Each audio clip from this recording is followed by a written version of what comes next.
Gemini, ito yung reading mo for the week of August 13 to 19. Pero kahit kailan mo mapanood ito, lahat naman ng reading ko dito ay timeless. Check natin ano yung mga energies, no? Guys, kung magpapa-private reading kayo sa akin, dumiretso kayo sa one and only official Purple Team Facebook page. Yung meta-verified, yung may blue check na Purple Team, nag-iisa lang yun. Isa lang ang legit na Purple Team page. Kapag walang blue check sa kanan, hindi po ako yun. Okay, kaya magsasayang lang kayo ng time kung ipipm nyo ako, tatanungin nyo ako, Madam, ikaw ba to? Basta walang blue check sa kanan, hindi ako yon. Hindi ko po kayo i-add friend. Hindi po ako maunang mag-message sa inyo. Kaya kung kayo po ang interesado mag-book, mag-inquire, kayo po ang magsadya, mag-PM doon, ha? Okay? Shoutout sa lahat ng mga nagpapadala ng Star Super Thanks, mga nag-a-avail ng membership subscription. Thank you so much sa support. Pati na rin doon sa mga palaging nagli-leave ng comment, like, share, malaking tulong po yan, yung mga hindi nag-skip ng ads, no? And by the way, don't forget to subscribe, like, follow if you are new here. So, ito yung overall energy mo for this week. You have 2 of Wands reversed. Ay! May nakahubad. Ayan na naman tayo. Hirap naman ng ganito eh. Ito para sa pera, career. Ito para sa family or sa bahay. And kukuha tayo ng isa dito para sa love life mo. Ay, 2 cards pala. Sa energy ni person mo at sa love life mo. Kukuha rin tayo ng 1 card para sa hindi mo inaasahan na mangyayari, at ito ay good news or good stuff, yung magandang bagay na pwede mangyari sa iyo this week. Sa bottom ng deck, you have the 3 of Pentacles. Okay, this is a card ng expansion.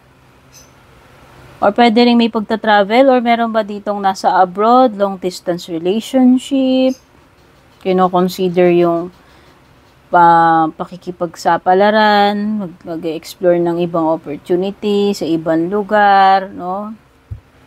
Okay. So, sa financial career mo, world card, maganda yan kasi ito ay sa tingin ko lang ito ay success for you. Ayan. Pwede kasing, alam mo yon, meron kang major na ma-accomplish this week. Kung naman itong malaking bagay na to, okay, big deal to para sa'yo, or meron talagang something big time na magiging successful ka dun, or matatapos mo na kasi ito ay completion. Para kasing itong may something cycle na matatapos related sa kung ano man to pinagdadaanan mo sa career or sa pera eh. But this is positive energy, good news yan. Pwedeng may ending and new beginning para sa akin dito kasi parang itong leveling up. Wherein natapos mo na to, nakompleto mo na, so ready ka na uli doon sa mas mataas na level. Parang ganun. So baka iba sa inyo, baka promotion to. Since nakakita rin naman ako ng expansion dito. Kung sa career ay sa pera yan, ibig sabihin pag-angat ng kabuhayan, pag-improve ng finances mo, okay? Sa bahay, family, nakikita ko, I think, pwedeng siniswerte kayo rin as a family. Ito yung maaluwal na period eh. Magaan. Overall in general. So, nag-shift na yung Wheel of Fortune dun sa favorable. Andun kayo sa magandang situation right now, sa tingin ko. Okay, kung changes ito, it means na merong shift na magaganap, may magandang pagbabago. No, kung ano man tong related sa family or sa bahay. When it comes to your love life naman, I forgot dito pala. Ito kasi is hesitation, yung overall energy mo. It could be na parang meron something dito na, okay, may mga plans, yes, may mga plans, pero pwedeng, I don't know, kung nag-hesitate ba, parang isinantabi muna, meron bang some kind of delay pagdating sa pinaplano. Okay?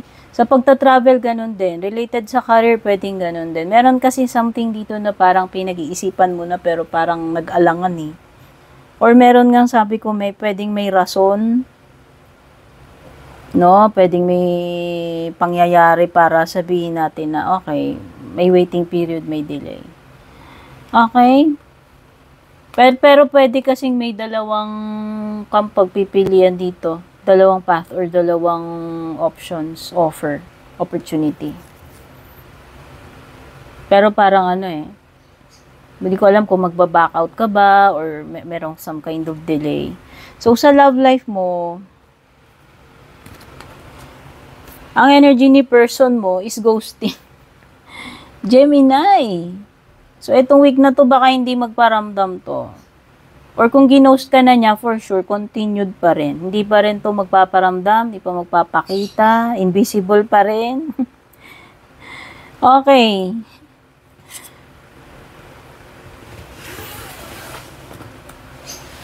Oo, pero meron something dito na okay. Naku. So, pwedeng tinakasan ka na nito. O tatakasan ka pa lang niya this week. Kasi ito August 13 to 19. Oo, tingin ko lang, kung still hinihintay mo yan, holding on ka pa, huwag ka na maghintay. Feeling ko lang, wala na, umis ka po na to O pwedeng siya na talaga rin yung kumalas bumitiw. Baka yun yung way niya of saying, hindi na nagpaalam sa'yo. Okay? Or hindi na magpapaalam, kasi mangyayari pa lang Yun yung ko So, sa area naman nang hindi mo inaasahan.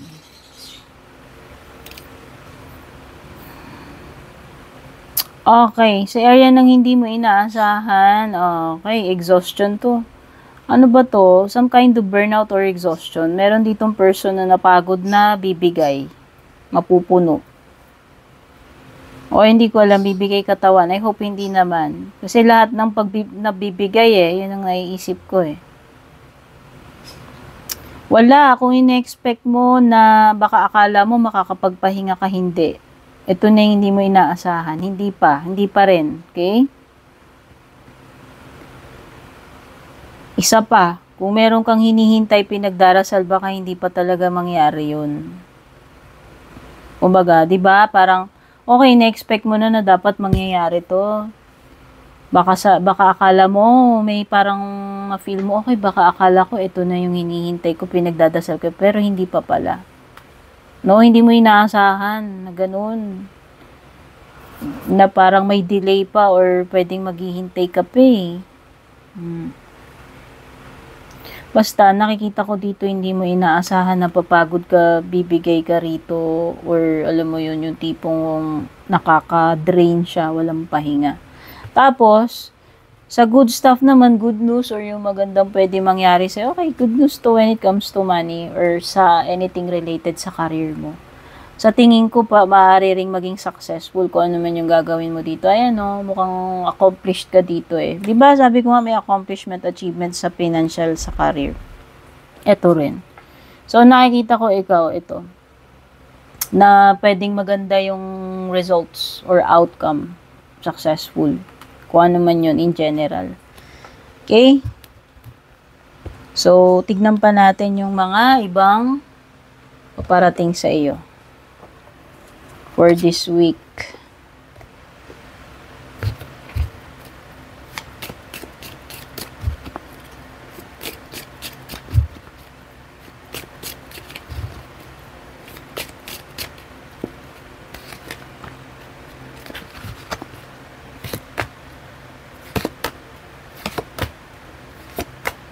Oops, may something about September. Okay, tabi natin yan. September yan prediction yan Okay.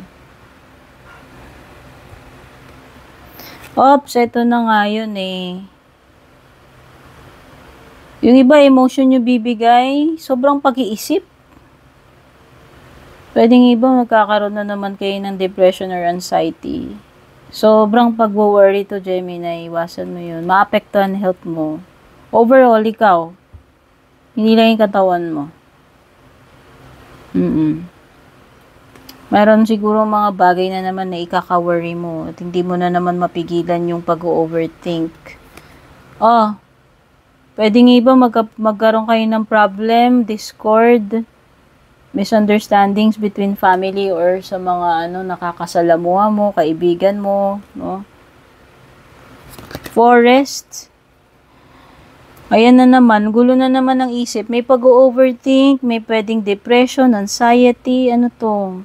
Magulong isip mo eh. Meron ditong situation wherein parang wala kang peace of mind, walang clarity. Kaya ka nag-overthink kasi parang hindi ka sure kung ano yung mga mangyayari. Iniisip mo kagad yung future, parang ganun. Pero meron talaga ditong mga bagay, situation wherein walang kasiguraduhan for you, kaya siguro nai-stress ka, nag-worry ka. O, meron ditong something about September, ha? September is about, ewan ko, fresh start. Baka yun, baka may opportunity darating siya. Kaso yung opportunity na to is by September pa. Ayan na may mga new opportunities dito. It could be no contract, a new relationship, or a new something na sisimulan mo. It could be a new cycle for you, a new chapter sa buhay mo. Basta merong something new paparating sa'yo. Kaya lang, pwedeng by September pa yung ibang bagay dito. Hindi ko alam ha kasi lumito yung September. Kung alin yung tinutukoy. Okay? Huwag ka daw mag-back down kung ano man itong kakaharapin mo this week. Kung meron mang mga kontrabida dito, epal, tao man yung bagay or situation, pakita mo na matatag ka, na hindi ka basta-basta mag-give up. O, kasi dito parang bumibigay ka looban mo pag-iisip mo Okay? So, yun yung advice for you. So, ito pa yung mga additional messages or advice for you. Kuha pa tayong 2 cards. Kung may katanungan ka sa isip mo, baka masagot nito. Pero hindi ko ginagaranti na masasagot, ha? Kung meron man. Halimbawa, before pa, may naiisip ka ng mga tanong. O, advice ito or pwedeng kasagutan sa tanong mo. Compromise, Gemini. Talagang kailangan nating mag-make ng compromise. Minsan ganun talaga. Kumbaga kailangan mong makipagsapalaran, makipag-bargain, makipag-deal, makipag-negotiate. No, minsan talaga may time na gano'n na parang magte-take tayo ng risk, susugal tayo, di ba? Ano pa? Abundance, okay. Baka yun yung paparating sa'yo by September or maybe this week as early as this August 13 to 19. Pero kung hindi yan, maaaring by September. Okay, so ang ganda naman ng mga closing messages for you. Thank you so much, Gemini, for watching. Don't forget to subscribe, like, follow. Pa-leave na lang ng comment, ng like, ng share. Malaking tulong yan kung naka-resonate kayo. Kung bago kayo, don't forget to tap the bell icon na rin, like, follow, subscribe. Thank you sa mga nag-join ng membership, nag-avail ng subscription, nagpapadala ng Star Super. Thanks. Ayan. Love you all. Take care. God bless. Babush.